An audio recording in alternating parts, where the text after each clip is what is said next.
한때 모든 걸 가진 아버지가 있었습니다. 직원 수십 명을 거느리며 자식들에게는 영웅 같던 사람. 그러나 사업이 무너진 순간 영웅은 한낱 짐이 되어버렸습니다. 존경은 사라지고 무시는 시작됐습니다. 아버지, 이제 저희도 바쁩니다. 차가운 말만 남았죠. 마지막 길마저 자식들은 재산을 두고 다퉜습니다. 효도는 사라지고 욕심만 남았습니다. 그리고 드디어 공개된 아버지의 유언장하지만 그 종이 위에 적힌 이름은 누구였을까요? 자식들이 오열한 그날 모든 진실이 밝혀집니다. 이야기 들어가기 전에 무료로 할 수 있는 구독과 좋아요 꼭 눌러주시면 제게는 응원이 되고 여러분께는 행운이 따라올 거예요. 새벽 5시 경기 부천의 오래된 주공 아파트에서 라디오가 켜졌습니다. 가요 무대에서 흘러나오는 옛 가요가 좁은 거실을 채웠죠. 전기포트가 보글보글 끓는 소리와 함께 박만수는 천천히 잠에서 깨어났습니다. 73살의 만수는 매일 같은 시간에 일어나는 습관이 몸에 배어 있었어요. 구로공단에서 30년 넘게 일하며 새겨진 생체시계였죠. 낡은 새마을 금고 통장을 꺼내어 쓰다듬어 보았습니다. 표지가 해져서 글씨가 흐릿해진 통장이었지만 소중한 추억이 담긴 물건이었어요. 90년대 구로공단 전성기 시절을 떠올렸습니다. 만수의 작은 금속 가공 공장은 납품으로 돈을 꽤 벌었어요. 그때만 해도 직원들 명절 상여금을 꼭 챙겨주던 사장이었죠. 아이들 소풍날엔 과자를 박스로 사서 들려보내곤 했습니다. 벽에 붙은 흑백 사진을 바라보며 만수는 미소를 지었어요. 사진 속 자신의 얼굴은 넉넉하고 여유로워 보였습니다. 옆에는 어린 아들 준호와 딸 미진이 손을 잡고 서 있었죠. 그땐 그랬지. 준호, 미진이 손잡고 남산 케이블카 태워줬는데 만수는 혼잣말을 중얼거리며 라디오 볼륨을 낮췄습니다. 요즘 들어서는 혼자 있는 시간이 많아졌거든요. 아이들은 각자 가정을 꾸리고 바쁘게 살아가고 있었으니까요. 만수의 일상은 소박했습니다. 아침마다 골목시장 두부집을 들르고 옆집 오세창과 권정인 부부와 벤치에서 보리차를 마셨어요. 세차는 78살이고 정임은 76살이었습니다. 이 부부는 만수보다 먼저 이 아파트에 이사와서 살고 있던 이웃이었죠. 만수 형님은 손이 커. 그 마음이 문제야. 세차는 늘 이렇게 말하며 웃어주었어요. 정임도 고개를 끄덕이며 맞장구를 쳤죠. 만수는 젊은 시절부터 남을 챙기는 걸 좋아했거든요. 어려운 사람을 보면 그냥 지나치지 못하는 성격이었어요. 오후가 되면 경로당에 가서 장기를 두거나 바둑을 두며 시간을 보냈습니다. 가끔 세찬의 손자 지우가 학교에서 돌아오면 숙제를 도와주기도 했어요. 고등학교 2학년인 지우는 예의 바른 아이였습니다. 할아버지, 이 수학 문제 어떻게 푸는 거예요? 어디 보자. 아, 이건 비례식 문제구나. 이렇게 하는 거야. 만수는 비록 중학교 졸업이었지만 공장에서 도면을 보고 계산하던 경험이 있어서 수학 문제 정도는 풀 수 있었어요. 하지만 이런 평화로운 일상 속에도 걱정거리가 하나씩 늘어가고 있었습니다. 최근 몇 달 사이에 우편함에 들어오는 독촉장 봉투가 점점 두꺼워지고 있었거든요. 신용카드 연체료, 공장 임대료, 그리고 알 수 없는 금융회사들의 독촉장까지. 만수는 그 봉투들을 서랍 깊숙이 넣어두었지만 마음 한구석이 무거워지는 걸 느꼈어요. 저녁이 되면 혼자서 라면을 끓여 먹거나 김치찌개를 해 먹었습니다. 가끔 준호나 미진이 안부 전화를 걸어오긴 했지만 예전처럼 자주 만나지는 못했어요. 아버지, 안녕하세요? 요즘 어떻게 지내세요? 응, 잘 지내고 있다. 너희들은 어떠냐? 저희도 잘 지내고 있어요. 바쁘긴 하지만요. 통화는 늘 이런 식으로 간단하게 끝났어요. 서로 안부만 묻고 마는 짧은 대화였죠. 밤이 되어 침대에 누우면 만수는 천장을 바라보며 생각에 잠겼습니다. 구로공단에서 열심히 일하던 시절 직원들과 함께 회식하던 모습들이 떠올랐어요. 그때는 미래에 대한 걱정보다는 희망이 더 컸던 것 같았죠. 매출이 오르고 직원 수가 늘어가는 기쁨이 있었습니다. 새벽 라디오에서는 여전히 옛날 가요가 흘러나오고 있었어요. 남진애님과 함께 조용필의 돌아와요, 부산항해 같은 노래들이 만수의 귀를 간지렸습니다. 만수는 라디오를 끄지 않고 그대로 두었어요. 고요한 밤속에서 흘러나오는 음악이 외로움을 달래주는 것 같았거든요. 내일도 똑같은 하루가 시작될 거라고 생각했지만 만수는 아직 모르고 있었어요. 곧 자신의 인생을 완전히 바꿔놓을 큰 변화가 다가오고 있다는 걸 말이죠. 서랍 속 독촉장들이 점점 늘어가고 있었고 이미 그의 평화로운 일상의 균열이 시작되고 있었습니다. 봄비가 촉촉하게 내리던 어느 화요일 오전, 만수는 평소처럼 시장에서 돌아와 현관문을 열고 있었습니다. 그때 뒤에서 누군가 불렀어요. 박만수 대표님 계신가요? 돌아보니 깔끔한 정장을 입은 젊은 남자가 서 있었습니다. 손에는 서류 가방을 들고 있었고 얼굴에는 미안한 표정이 역력했어요. 만수는 가슴이 철렁했습니다. 예감이 좋지 않았거든요. 네, 저인데요. 누구세요? 안녕하세요. 넘버원은행 여신관리부 김 과장입니다. 잠깐 말씀드릴 게 있어서 찾아뵈었습니다. 만수는 떨리는 손으로 현관문을 열었습니다. 은행 직원이 집까지 찾아온다는 건 좋은 일이 아니라는 걸 알고 있었거든요. 거실로 안내하며 물을 한 잔 따라드렸어요. 대표님, 개인연대보증건이 더 이상 미루기 어려운 상황입니다. 김 과장은 조심스럽게 말을 꺼냈습니다. 서류를 펼쳐 보이며 차근차근 설명했어요.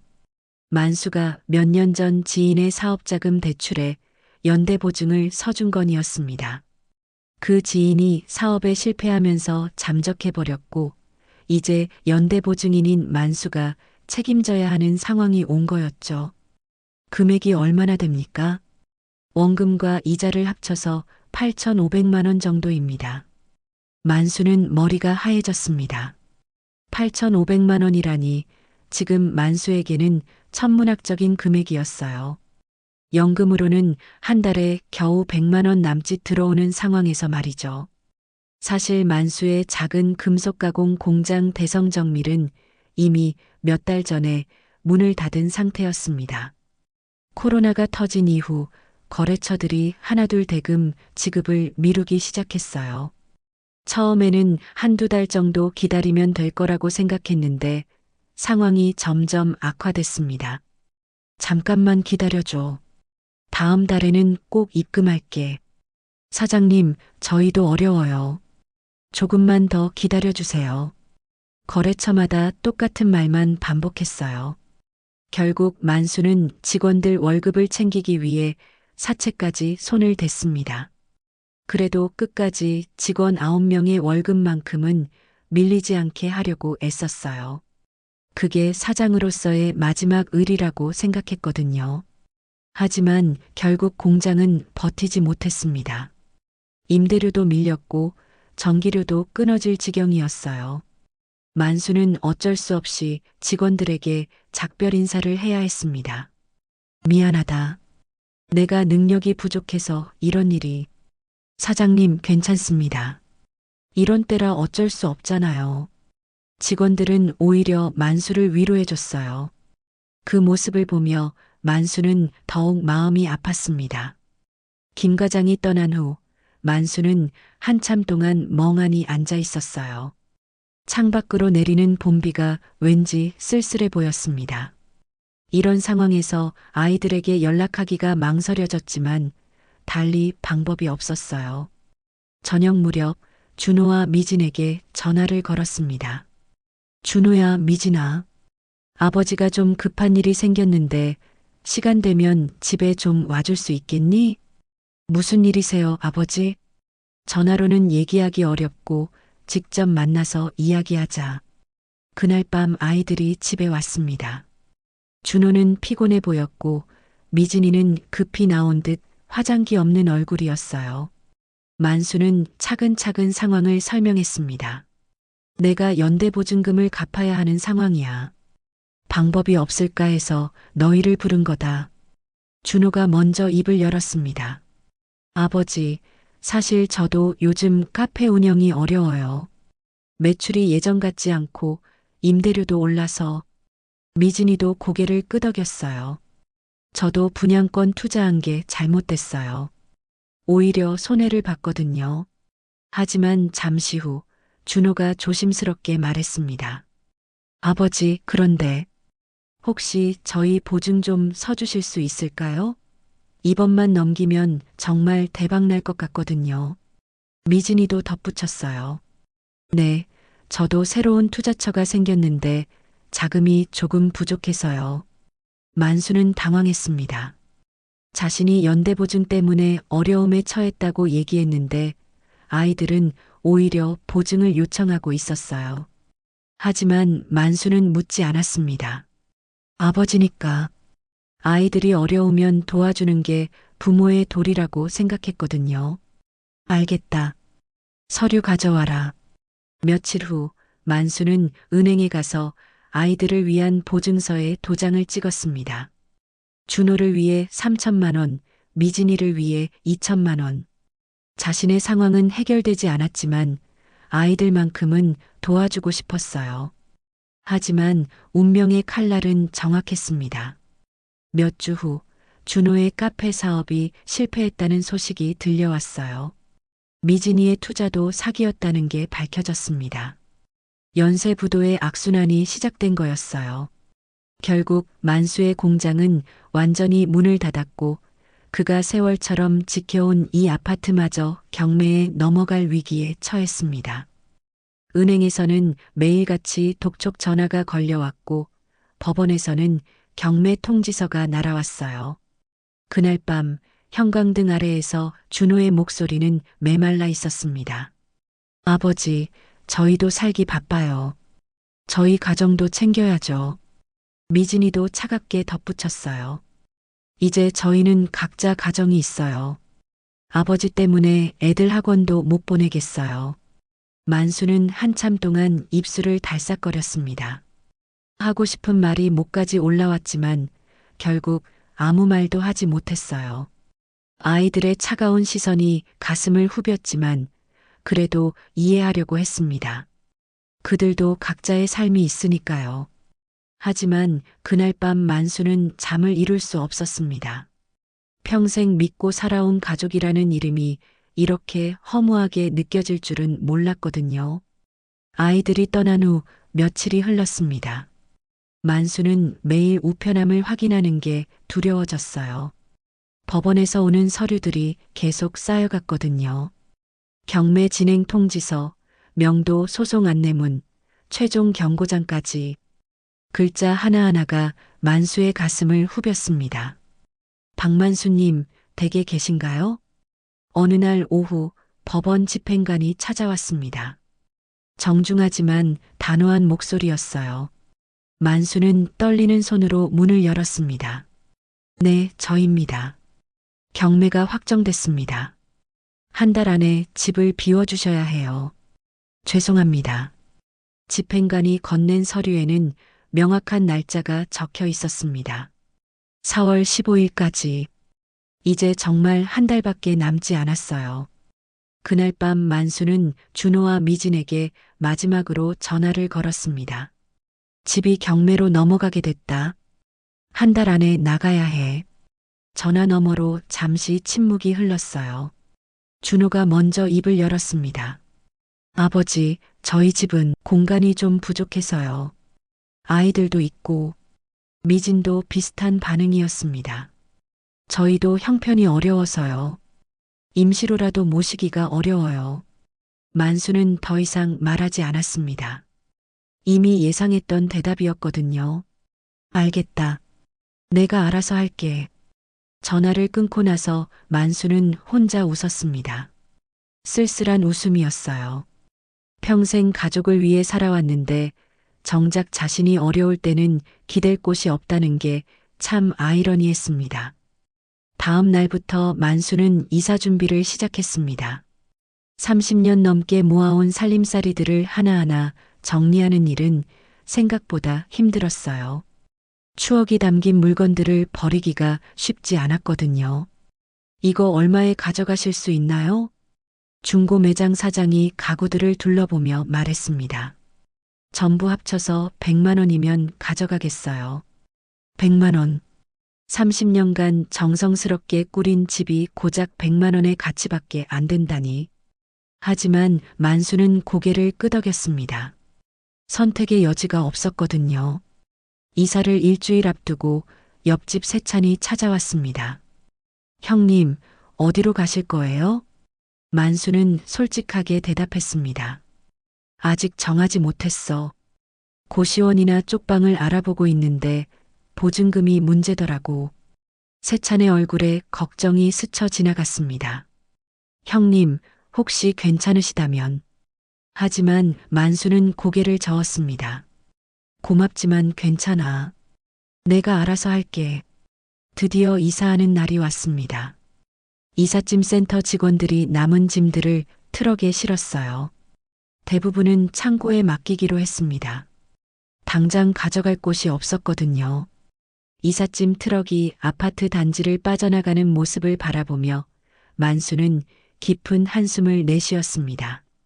30년 넘게 살았던 집이 이렇게 비어버리니 마음 한편이 허전했어요. 손에 남은 건 보리차 주전자와 옥수수빵 2개, 그리고 작은 여행 가방 하나뿐이었습니다. 빈 거실에 홀로 서서 만수는 마지막 인사를 했습니다. 그동안 고마웠다. 현관문을 닫으려는 순간 뒤에서 누군가 불렀어요. 형님, 어디 가세요? 돌아보니 옆집 오세창과 정임이 서 있었습니다. 두 사람 모두 걱정스러운 표정이었어요. 이제 진짜 여기서 떠나야지. 만수의 목소리는 쓸쓸했습니다. 사실 아직 확실한 갈 곳이 정해지지 않았거든요. 세찬이 부인과 눈빛을 주고받더니 천천히 입을 열었습니다. 형님, 저희 집 작은 방 하나 비어 있어요. 잠깐만 있어요. 눈 붙일 곳이 먼저죠. 만수는 고개를 저었습니다. 자존심이 꿈틀거렸거든요. 마음은 고맙지만 내가 알아서 찾아볼게. 하지만 정임이 다가와서 만수의 손을 잡았습니다. 만수 씨, 사람이란 게 어려울 때 밥 한 끼 같이 먹어주는 인연이 진짜예요. 저희도 예전에 어려웠을 때 만수 씨한테 도움 많이 받았잖아요. 정임의 말에는 진심이 담겨 있었어요. 그때 생각하면 지금도 눈물이 나요. 낯선 사람인데도 따뜻하게 대해주시고, 이제 저희가 그런 마음을 나눠드릴 차례죠. 세찬도 고개를 끄덕였습니다. 형님, 우리 사이에 뭐 그런 거 따져요? 그냥 잠깐 머물다 가세요. 만수는 한참 동안 망설였습니다. 하지만 달리 갈 곳이 없었어요. 결국 고개를 끄덕이며 따라갔습니다. 며칠이 지나며 만수는 이 집의 규칙을 배워갔습니다. 아침에는 함께 식사를 하고 낮에는 동네 경로당에서 심부름을 했어요. 오후에는 시장에 가서 정임이 부추를 다듬는 걸 도왔습니다. 어느 한적한 오후 지우가 숙제를 풀다가 만수에게 물었습니다. 할아버지, 금속 가공은 왜 재밌어요? 쇳물은 뜨겁지. 근데 식으면 모양이 남아. 사람 마음도 그래. 뜨거울 땐 흐트러져도 식으면 모양이 남는 거지. 지우는 고개를 끄덕이며 뭔가 깨달은 듯한 표정을 지었습니다. 그 대화를 듣고 있던 세찬이 담배를 끊으며 빈손을 흔들었습니다. 형님 덕에 나도 끊었네. 아침마다 걷는 거 같이 합시다. 만수는 고마웠습니다. 모든 걸 잃었다고 생각했는데 오히려 새로운 걸 얻고 있는 것 같았어요. 세찬네 집에서 생활한 지 일주일이 지났습니다. 만수는 점차 새로운 일상에 적응해 가고 있었어요. 아침에는 세찬과 함께 산책을 하고 오후에는 지우의 숙제를 도와주며 평온한 시간을 보내고 있었죠. 그런데 그 평화가 깨진 것은 목요일 오후였습니다. 똑똑똑. 현관문을 두드리는 소리가 들렸어요. 정임이 문을 열어보니 준호와 미진이 서 있었습니다. 두 사람 모두 어딘지 급해 보이는 표정이었어요. 안녕하세요. 아버지 계신가요? 아, 네. 잠깐만요. 정임이 만수를 불렀습니다. 만수는 거실에서 지우와 함께 장기를 두고 있었는데 아이들의 목소리를 듣고는 가슴이 철렁했어요. 요즘 아이들이 찾아올 때는 좋은 일이 없었거든요. 왔구나. 만수가 현관으로 나가자 준호가 먼저 입을 열었습니다. 아버지, 중요한 일이 있어서 왔어요. 안으로 들어가서 이야기할까요? 세찬이 눈치를 채고 조심스럽게 말했습니다. 가족끼리 이야기하세요. 저희는 잠깐 산책하고 올게요. 정임도 고개를 끄덕이며 지우를 데리고 나갔어요. 만수는 아이들을 거실로 안내했습니다. 준호는 가방에서 서류 뭉치를 꺼냈어요. 두꺼운 봉투 안에는 여러 장의 문서가 들어 있었습니다. 아버지, 여기 서류예요. 이거만 도장 찍으면 채무 정리가 다 끝나요. 만수는 서류를 받아 천천히 훑어보았습니다. 제목은 상속포기 및 채무인수 협약서였어요. 복잡한 법률 용어들이 빼곡히 적혀 있었지만 대충 내용은 파악할 수 있었습니다. 자신의 이름이 길게 적혀 있었고 뒤편에는 추후 발생 채무 일체 면제라는 문구가 덧붙어 있었어요. 쉽게 말해서 만수가 모든 빚을 떠안고 아이들은 책임에서 벗어나겠다는 내용이었습니다. 이게 뭐냐? 만수의 목소리가 낮아졌습니다. 미진이 재빨리 설명했어요. 변호사 선생님이 만들어주신 거예요. 제 남편 친구분이신데 법률 전문가시거든요. 이렇게 하면 아버지 채무 문제도 깔끔하게 정리되고 저희도 보증 문제에서 벗어날 수 있대요. 준호도 거들었습니다. 아버지, 도장만 찍으시면 돼요. 복잡한 절차 다 해결되고 저희도 사정이 있으니까요. 만수는 서류를 내려놓고 아이들을 바라보았습니다. 자신의 자식들이 이렇게 차갑게 느껴진 적이 없었어요. 잠깐, 너희가 지금 뭘 하자는 거냐? 아버지, 현실을 받아들이세요. 이미 빚은 아버지 명의로 되어 있고 저희까지 연대보증 때문에 고생할 필요는 없잖아요. 미진의 말이 날카로웠습니다. 준호도 고개를 끄덕였어요. 맞아요. 저희도 각자 가정이 있고 아이들 키우기도 바쁜데 이런 일까지 떠안을 수는 없어요. 그때 만수는 처음으로 물었습니다. 내가 너희 빚 대신 갚은 카드값은 기억하냐? 준호, 너 카드빚 3,800만 원, 미진이 너 분양권 중도금 2천만 원. 아이들의 눈이 흔들렸습니다. 갑자기 말문이 막힌 듯 했어요. 만수는 서류를 테이블 위로 밀어냈습니다. 내가 평생 벌어서 남은 건 이름뿐인데 그마저도 여기다 팔아버리자고? 준호가 당황한 듯 말했습니다. 아버지, 그게 아니라. 그게 아니면 뭐냐? 너희는 내가 죽을 때까지 빚만 떠안고 살라는 거냐? 만수의 목소리가 떨렸습니다. 평생 자식들을 위해 살아왔는데 이제 와서 이런 대접을 받는다니 믿기지 않았어요. 미진의 목소리가 높아졌습니다. 아버지가 책임져야 하잖아요. 다 아버지 결정이었잖아요. 저희가 보증 서달라고 강요했나요? 미진아, 저희도 피해자예요. 아버지 때문에 저희 신용도 망가졌고 대출도 못 받게 됐어요. 준호도 거들었습니다. 그래요. 저희도 살기 바빠요. 아버지만 생각할 수는 없어요. 만수는 한참 동안 아무 말도 하지 못했습니다. 목구멍이 메어서 말이 나오지 않았어요. 이런 모습의 자식들을 본 적이 없었거든요.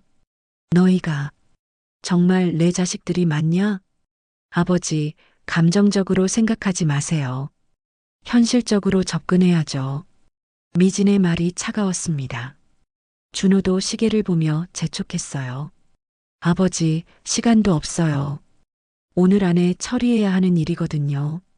만수는 서류를 집어들고 찢어버리고 싶었습니다. 하지만 그럴 수도 없었어요. 현실적으로 선택의 여지가 많지 않았거든요. 나한테 시간을 좀 줘라. 아버지, 며칠 더 끌면 상황만 더 복잡해져요. 그래도 이런 중요한 일을 성급하게 결정할 수는 없다. 결국 아이들은 서류를 두고 갔습니다. 떠나면서 미진이 마지막으로 말했어요. 아버지, 내일까지 생각해 보세요. 더 미룰 수는 없어요. 문이 닫힌 후 만수는 혼자 남았습니다. 세찬네 가족들이 돌아왔지만 분위기가 어색해서 아무도 말을 걸지 않았어요. 그날 밤 만수는 잠을 이룰 수 없었습니다. 천장을 바라보며 지난 일들을 생각했어요. 평생 자식들을 위해 희생했는데 결국 이런 결과를 맞게 되다니. 다음 날 아침 만수는 결심을 했습니다. 구청 무료 법률 상담실을 찾아가기로 한 거였어요. 중요한 결정을 내리기 전에 전문가의 조언을 들어보고 싶었습니다. 상담실에서 만난 변호사 장유라는 38살의 차분한 여성이었어요. 만수의 이야기를 끝까지 들어준 후 천천히 설명해 주었습니다. 어르신 사인하시기 전에 꼭 이해하셔야 합니다. 이 서류에 도장을 찍으시면 정말로 모든 채무를 혼자 떠안게 되는 거예요. 그럼 어떻게 해야 하나요? 혹시 유언장 작성도 고려해 보세요. 본인의 뜻을 명확히 남기는 거예요. 그리고 이런 상황에서는 가족 간의 대화가 가장 중요합니다. 장유라의 조언을 들으며 만수는 새로운 결심을 했습니다. 아직 포기할 때가 아니라는 생각이 들었어요. 변호사 상담을 받고 돌아온 만수는 마음이 조금 정리된 것 같았습니다. 장유라 변호사의 조언대로 차근차근 생각해 보기로 했어요. 아직 모든 걸 포기할 때는 아니라는 생각이 들었거든요. 며칠 후 금요일 오후 만수는 정임과 함께 시장에 갔습니다. 요즘 정임이 몸이 좀 아픈지 장보기가 힘들어해서 만수가 도와주고 있었어요. 만수 씨, 고마워요. 요즘 무릎이 아파서 무거운 것들을 들기가 힘들거든요. 뭐려? 이런 건 제가 해야죠. 만수는 배추 한 포기와 무 몇 개가 든 박스를 들어 올렸습니다. 예전보다 훨씬 무겁게 느껴졌어요. 순간 어지럼증이 몰려왔습니다. 만수는 비틀거렸습니다. 박스가 손에서 떨어질 뻔했어요. 만수 씨, 괜찮으세요? 정임이 놀라서 달려왔습니다. 만수는 이마에 식은땀이 났어요. 괜찮습니다. 그냥 잠깐. 하지만 어지럼증은 계속됐습니다. 하늘이 빙빙 돌고 있는 것 같았어요. 정임이 급히 벤치에 앉혔습니다. 이러면 안 돼요. 병원에 가야 해요. 결국 만수는 응급실에 실려갔습니다. 세찬도 급히 달려왔어요. 의사는 혈압이 많이 올라갔다고 했습니다. 스트레스가 많으셨나 봐요. 일단 며칠 입원하셔서 안정을 취하시는 게 좋겠습니다. 병원 침대 위에 누운 만수는 형광등이 2개로 겹쳐 보였습니다. 머리가 아프고 온몸이 무거웠어요. 그런데 이상하게도 지나간 것들이 필름처럼 주르륵 흘러갔습니다. 구로공단의 시끄러운 소음이 들려왔어요.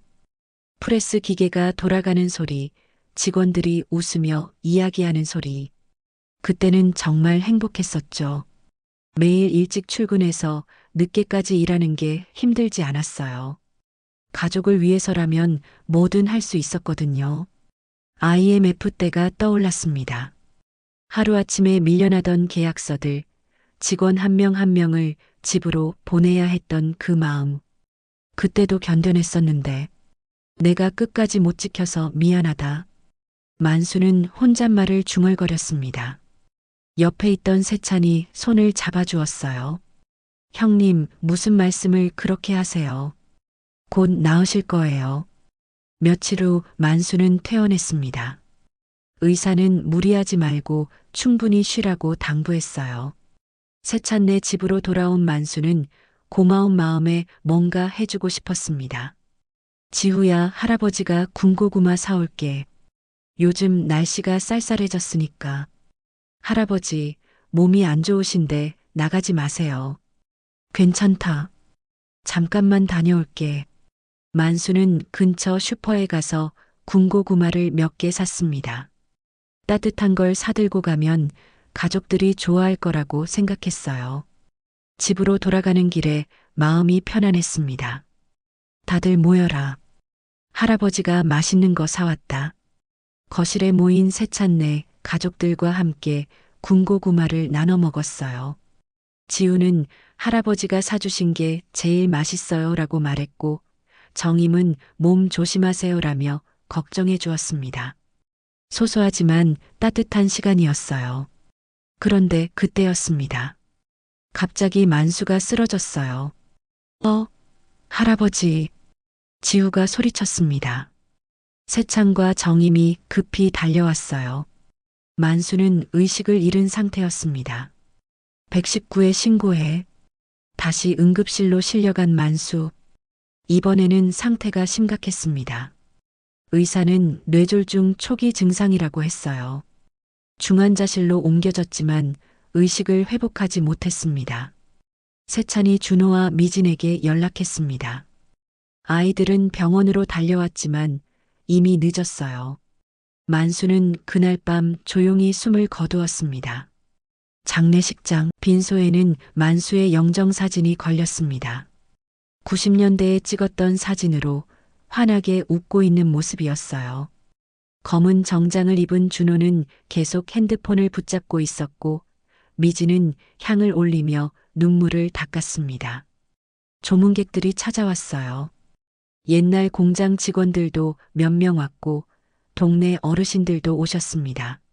세찬과 정임, 지우는 상주처럼 조문객들을 맞았어요.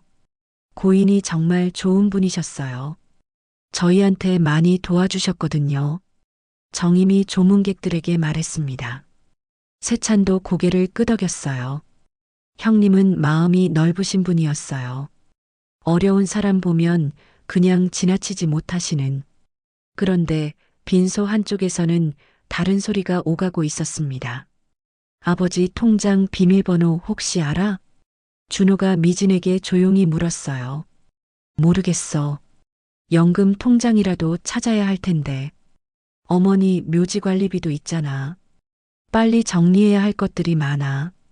미진의 목소리도 낮았지만 세찬의 귀에는 들렸습니다. 정임의 얼굴이 굳었어요. 세찬이 조용히 말했습니다. 지금은 보내드리는 자리입니다. 준호와 미진은 고개를 끄덕였지만 눈빛은 여전히 분주했어요.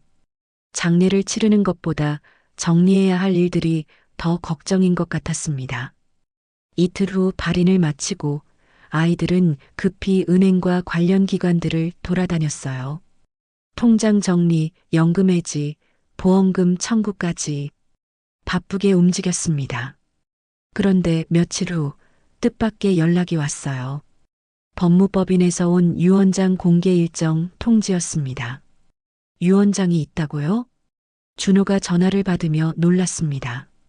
미진도 마찬가지였어요. 아버지가 언제 유언장을 썼지? 그래도 뭔가는 남아있는 거 아니에요? 연금이나 보험금이라도. 두 사람은 안도의 한숨을 쉬었습니다. 아버지가 마지막에라도 뭔가 남겨놨을 거라고 생각했어요. 하지만 그들은 아직 몰랐습니다. 만수가 남긴 진짜 이야기가 무엇인지를. 유언장 공개일이 되었습니다. 법무법인 회의실에는 준호, 미진, 그리고 세찬 부부와 지우가 앉아 있었어요. 분위기가 무거웠습니다. 준호는 계속 시계를 보며 안절부절 못했고 미진은 손톱을 뜯고 있었어요. 안녕하세요. 장유라 변호사입니다. 구청 무료 상담소에서 만수를 상담했던 그 변호사였어요. 세찬이 놀란 표정으로 말했습니다.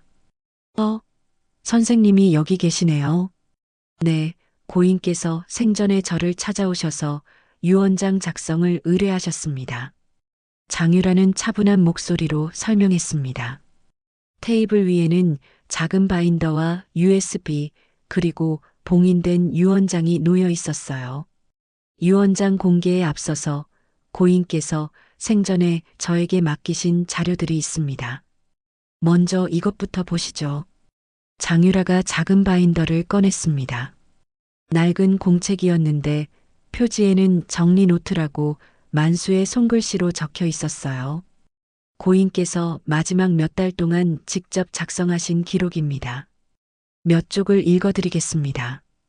바인더를 펼치자 만수의 또박또박한 글씨가 나타났습니다. 볼펜으로 정성스럽게 쓴 글씨였어요. 2022년 10월 아들 카드빚 3,800만 원 정리. 대성정밀 운영자금에서 출금. 준호의 얼굴이 하얘졌습니다. 그때 자신이 아버지에게 급하다고 부탁했던 돈이었거든요. 2023년 3월 딸 분양권 중도금 2천만 원 보태줌. 개인 적금 해지. 미진도 마찬가지였어요. 그 돈이 아버지의 노후 자금이었다는 걸 알고 있었거든요. 장유라가 계속 읽었습니다. 직원 퇴직금 9명분, 끝까지 지급 완료. 김철수 4천만 원, 박영희 3,200만 원. 내 몫은 그 다음. 사채 이자 월 300만 원. 공장 임대료 월 200만 원. 전기료, 수도료 연체분 80만 원. 숫자들이 계속 이어졌어요. 만수가 마지막까지 책임지려고 했던 모든 것들의 기록이었습니다. 준호의 손이 떨렸습니다. 미진은 입술을 깨물었어요. 그들은 아버지가 이렇게까지 자세히 기록해둘 줄 몰랐거든요. 이건 마지막 페이지입니다. 아이들에게 실망했지만 그래도 내 자식들이다. 다만 이제는 진짜 가족이 누구인지 알게 되었다. 세찬아, 정임씨, 지후. 이분들이 내게는 진짜 가족이었다. 방 안이 조용해졌습니다. 시계 소리만 똑딱거렸어요. 장유라가 USB를 컴퓨터에 꽂았습니다. 그리고 이것은 고인께서 직접 녹음하신 음성 파일입니다. 스피커에서 만수의 목소리가 흘러나왔어요. 낮고 잔잔한 목소리였습니다. 준호야, 미진아. 아버지는 너희를 미워하지 않는다. 준호와 미진이 동시에 고개를 들었어요. 아버지의 목소리를 듣는 순간 가슴이 먹먹해졌습니다. 하지만 한 가지는 꼭 기억해라. 사람이 정말 궁할 때 내미는 손이 누구 것인지 평생 잊지 말아라. 그게 진짜 가족이고 진짜 인연이다. 미진의 눈에서 눈물이 흘렀어요. 준호도 고개를 숙였습니다. 세찬아, 정임씨, 지우야, 나를 사람으로 살게 해주셔서 고맙습니다. 집 잃고 갈 곳 없는 늙은이를 가족처럼 받아주시고 따뜻한 밥 한 끼 나눠주시고 그 은혜 평생 잊지 않겠습니다. 세찬이 눈물을 훔쳤어요. 정임도 고개를 숙이고 울고 있었습니다. 지후야, 쇳물 이야기 기억하지? 뜨거울 때는 흐트러져도 식으면 모양이 남는다고 했지. 할아버지도 이제 식어서 모양을 남기려고 한다. 좋은 모양으로 남고 싶다. 지우는 두 손으로 얼굴을 가렸어요. 어깨가 떨리고 있었습니다. 그리고 마지막으로 아이들아, 아버지가 너희에게 주지 못한 게 많구나. 돈도 집도 미래도 남겨주지 못했다. 하지만 한 가지는 꼭 기억해라. 사람은 혼자 살 수 없다는 것. 서로 도우며 살아야 한다는 것. 음성 파일이 끝났습니다. 회의실 안이 조용해졌어요. 모두들 아무 말도 하지 못했습니다. 장유라가 마지막 봉투를 들어 올렸습니다. 그리고 이것이 유언장입니다. 봉투를 열어 유언장을 꺼냈어요. 공증받은 정식 유언장이었습니다. 읽어드리겠습니다. 준호와 미진이 긴장한 표정으로 바라보았어요. 세찬네 가족들도 마찬가지였습니다. 장유라가 천천히 읽기 시작했습니다. 유언자 박만수는 정신이 온전한 상태에서 다음과 같이 유언합니다. 첫째, 본인의 모든 재산은. 그 순간 방 안의 공기가 달라졌습니다. 모든 사람들이 숨을 멈춘 것 같았어요. 상가 지분 30%, 장기적금 잔액, 산업재해 보상금 등 전 재산을 오세찬, 권정임 부부 및 그 아들 오지후에게 각각 3분의 1씩 상속합니다. 준호가 벌떡 일어났습니다. 뭐라고요? 사유는 다음과 같습니다. 생전 숙식 제공, 병간호, 정서적 지지에 대한 보답. 미진도 일어났어요. 말도 안 돼요. 저희가 친자식인데. 장유라가 계속 읽었습니다. 둘째, 자녀 박준호, 박미진에게는 상속을 제외합니다. 사유는 생전 다수 지원으로 이미 유류분 상당액을 지급했기 때문입니다. 준호의 얼굴이 빨갛게 달아올랐어요. 이런 게 말이 됩니까? 법적으로 문제 없나요? 장유라가 차분히 대답했습니다. 고인의 계좌 이체 내역, 차용증, 입원 동의서 등 모든 증빙 자료가 구비되어 있습니다. 그리고 이것은 고인이 직접 작성한 자필 유언장으로 공증까지 완료된 상태입니다. 회의실 안이 술렁거렸습니다. 아무도 이런 결과를 예상하지 못했거든요. 준호의 목소리가 회의실을 가득 채웠습니다. 말도 안 돼요. 저희가 자식인데 한 푼도 못 받는다고요?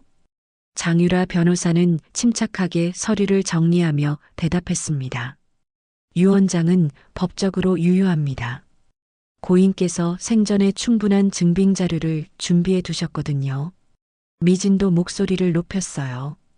증빙 자료가 뭔데요? 저희가 친자식이라는 게 가장 확실한 증거 아닌가요? 장유라가 파일을 하나 더 꺼냈습니다. 두꺼운 서류 뭉치였어요. 고인의 은행 계좌 이체 내역서입니다. 2022년부터 2024년까지 3년간의 기록이에요. 서류를 펼쳐 보이자 숫자들이 빼곡히 적혀 있었습니다. 준호 씨에게 이체된 금액 총합이 5,200만 원, 미진 씨에게는 3,800만 원입니다.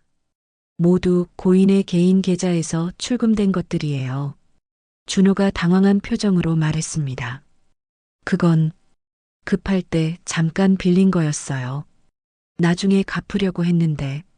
차용증이 있나요? 그건 말문이 막혔습니다. 차용증 같은 건 쓴 적이 없었거든요. 그냥 아버지니까 당연히 도와주는 거라고 생각했어요. 장유라가 또 다른 서류를 보여주었습니다. 그리고 이것은 고인의 입원 당시 동의서입니다. 보호자란에 서명하신 분은 오세찬 씨입니다. 응급 상황에서 자녀분들과 연락이 되지 않아서 오세찬 씨가 대신 서명하셨다고 병원 기록에 남아 있어요. 준호와 미진의 얼굴이 빨갛게 달아올랐습니다. 그때 아버지가 쓰러졌을 때 둘 다 바빠서 병원에 늦게 갔던 일이 떠올랐어요. 저희도 바빴던 거예요. 일부러 그런 게 아니라. 미진이 변명했지만 목소리에 힘이 없었습니다. 장유라가 마지막 서류를 꺼냈습니다. 그리고 이것은 고인이 직접 손으로 쓰신 자필 유언장입니다. 공증인 입회하에 작성되었고 법적으로 완전한 효력을 가집니다. 자필 유언장에는 만수의 또박또박한 글씨로 같은 내용이 적혀 있었어요. 마지막에는 만수의 도장까지 선명하게 찍혀 있었습니다. 미진이 울부짖었습니다. 그럼 저희는 아버지를 어떻게 기억하라는 거예요? 저희를 버리고 남에게 재산을 다 줬다고 기억하라는 거예요? 눈물이 볼을 타고 흘렀어요. 준호도 마찬가지였습니다. 아버지가 저희를 이렇게 미워하고 계셨나요? 정말 한 푼도 안 주시려고? 그때 지우가 자리에서 일어났습니다. 18살 고등학생이 어른들 앞에서 허리를 90도로 깊숙이 숙였어요. 죄송합니다. 삼촌, 이모. 모든 사람들이 지우를 바라봤습니다. 어린아이가 갑자기 왜 사과하는지 이해할 수 없었어요. 저희가 뭘 요구할 수 있는 처지가 아니에요. 할아버지께서 저희 집에 계실 때도 정말 조심스러웠거든요. 낯선 사람이 갑자기 들어와서 사는 거잖아요. 지후의 목소리가 떨렸습니다. 처음에는 저도 불편했어요. 제 방을 내주고 거실에서 자야 했으니까요. 근데 할아버지랑 같이 지내면서 많은 걸 배웠어요. 지후야, 너는 아무 잘못이 없다. 세찬이 아들을 말렸지만 지우는 계속했습니다. 할아버지가 저에게 마지막으로 하신 말씀이 있어요. 지후야, 이 돈으로 사람을 살려라라고 하셨어요. 회의실 안이 조용해졌습니다. 할아버지는 저에게 돈을 물려주신 게 아니라 책임을 물려주신 거예요. 어려운 사람을 도우라고 하신 거죠. 준호가 고개를 들었습니다. 지후야, 삼촌, 이모. 저희가 이 돈을 받을 자격이 있는지 모르겠어요. 하지만 할아버지 뜻대로 하고 싶어요. 어려운 사람들을 도우는데 쓰고 싶어요. 세찬이 손을 내저었습니다. 지후야, 그만해라. 어른들 일에 아이가 나서는 게 아니야. 하지만 지우는 고개를 저었어요. 할아버지가 저에게 주신 마지막 숙제예요. 꼭 해야 해요. 장유라가 조용히 말했습니다. 사실 고인께서 하나 더 남기신 게 있습니다. 모든 사람들이 장유라를 바라봤어요. 마지막 쪽지입니다. 유언장과 함께 봉인되어 있었어요. 작은 쪽지를 꺼내 읽었습니다. 준호야, 미진아. 아버지 이름으로 장학금을 만들자. 어려운 환경에서도 열심히 공부하는 아이들과 사업에 실패했지만 다시 일어서려는 사람들을 돕는 기금을 만들자. 너희도 첫 기부자로 이름을 올리면 좋겠다. 그러면 아버지가 정말 행복할 것 같다. 준호와 미진이 동시에 고개를 들었어요. 아버지의 마지막 말이 가슴에 와 닿았습니다. 아버지가 끝까지 저희를 생각해 주셨네요. 미진의 목소리가 떨렸어요. 저희를 미워하신 게 아니라 더 큰 걸 가르쳐 주려고 하신 거였네요. 준호도 고개를 끄덕였습니다. 세찬이 일어나서 말했습니다. 형님이 저희에게 얼마나 많은 걸 주셨는지 알고 있어요. 돈으로는 계산할 수 없는 것들을요. 장례식장 벽에 걸린 만수의 영정사진이 조용히 웃는 듯 했습니다. 마치 이 모든 상황을 지켜보며 고개를 끄덕이는 것 같았어요. 장유라가 마지막으로 말했습니다. 고인께서 진정으로 원하신 건 가족이 화해하는 것이었습니다. 유언장은 그 시작일 뿐이에요. 회의실 안에서 새로운 이야기가 시작되고 있었습니다. 2달이 흘렀습니다. 부천시장 입구에 작은 현판이 새로 걸렸어요. 나무로 만든 소박한 간판이었지만 글자 하나하나에 정성이 담겨 있었습니다. 박만수 장학재기 기금 마이너스 쇳물의 모양. 첫 기부자 명단이 현판 옆에 붙어 있었어요. 맨 앞에는 박준호 박미진의 이름이 선명하게 적혀 있었습니다. 그 아래로 오세창권 정이모지후 그리고 만수의 옛 공장 직원들과 동네 이웃들의 이름이 이어졌어요. 기금의 첫 대상자는 2명이었습니다. 하나는 만수의 공장에서 일하다가 기계에 손을 다친 26살 청년 김성호였고 다른 하나는 기술고등학교에 다니는 17살 학생 이현우였어요. 성호는 산업재해로 한쪽 손가락 2개를 잃었지만 이 기금 덕분에 직업 재활 훈련을 받을 수 있게 됐습니다. 현우는 가정 형편이 어려워 학업을 포기할 뻔했지만 장학금을 받아 계속 공부할 수 있게 됐어요. 개소식 날 작은 마을회관에 사람들이 모였습니다. 그리 큰 행사는 아니었지만 의미 있는 자리였어요. 준호와 미진이 나란히 앉아 있었고 세찬 부부와 지우도 함께 했습니다. 미진이 마이크를 잡고 일어났어요. 처음에는 떨리는 목소리였지만 점점 또렷해졌습니다. 안녕하세요. 고 박만수의 딸 박미진입니다. 사람들이 조용히 들었어요. 솔직히 말씀드리면 처음에는 아버지를 원망했습니다. 왜 저희에게는 아무것도 남겨주지 않고 남에게만 재산을 주셨는지 이해할 수 없었거든요. 미진의 목소리가 잠시 떨렸어요. 하지만 이제 알겠어요. 아버지가 저희를 버리신 게 아니었어요. 이미 너무 많이 주셨기에 저희에게 남겨줄 게 없었던 거죠. 박수가 터져 나왔습니다. 미진은 눈물을 훔치며 계속했어요. 아버지는 평생 남을 도우며 사셨어요. 어려운 직원들 챙기시고 저희 뒷바라지 하시고 마지막에는 낯선 이웃들까지 도우셨죠. 그런 아버지의 마음을 이제야 이해하게 됐습니다. 준호가 마이크를 넘겨받았어요. 저도 한 말씀 드릴게요. 아버지, 이제야 알았습니다. 가족은 돈으로 묶이는 게 아니라 어려울 때 밥 한 끼로 묶이는 거라는 걸. 준호는 세찬 부부를 바라보며 고개를 숙였습니다. 세찬 아버님, 정임 어머님, 지후. 저희 아버지를 가족처럼 돌봐주셔서 정말 감사합니다. 저희가 하지 못한 일을 대신해 주셨어요.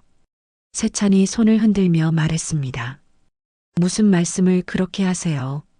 형님이 저희에게 더 많은 걸 주셨는데요. 개소식이 끝난 후 사람들이 하나둘 흩어졌어요. 해가 기울 무렵 벤치에 네 사람이 나란히 앉았습니다. 세찬과 정임, 그리고 준호와 미진이었어요. 지우는 멀찍이 서서 현판을 사진으로 남기고 있었습니다. 참 신기해요. 미진이 말했습니다. 뭐가요? 아버지가 살아계실 때는 몰랐는데 돌아가신 후에 더 많은 걸 가르쳐 주시는 것 같아요. 준호도 고개를 끄덕였어요. 맞아요. 살아계실 때는 그냥 당연하다고 생각했는데 이제 보니 아버지가 얼마나 큰 사람이셨는지 알겠어요. 정임이 조용히 말했습니다. 만수 씨는 마지막까지 남을 생각하는 분이셨어요. 돌아가시기 전날도 저희한테 고마하다고 하시더라고요. 세찬이 덧붙였습니다. 형님이 자주 하시던 말씀이 있어요. 사람은 혼자 살 수 없다. 서로 도우며 살아야 한다고요. 그때 지우가 다가왔어요. 할아버지 말씀 기억나요? 쇳물은 뜨거울 때 흐트러져도 식으면 모양이 남는다고 하셨잖아요. 응, 기억한다. 할아버지도 이제 모양을 남기신 것 같아요. 좋은 모양으로요. 준호가 하늘을 올려다봤습니다. 아버지, 보이시죠? 저희가 이제야 아버지 마음을 알겠어요. 바람이 살랑 불어왔어요. 마치 만수의 목소리가 어딘가에서 들려오는 것 같았습니다. 뜨거운 건 식고 식은 건 모양을 남기지. 그 모양은 오래갈 것이었습니다. 기금은 계속 운영됐고 더 많은 사람들이 도움을 받았어요. 성우는 새로운 기술을 배워 다시 일자리를 찾았고 현우는 장학금 덕분에 무사히 졸업할 수 있었습니다. 1년 후 기금은 더 큰 규모로 확장됐어요.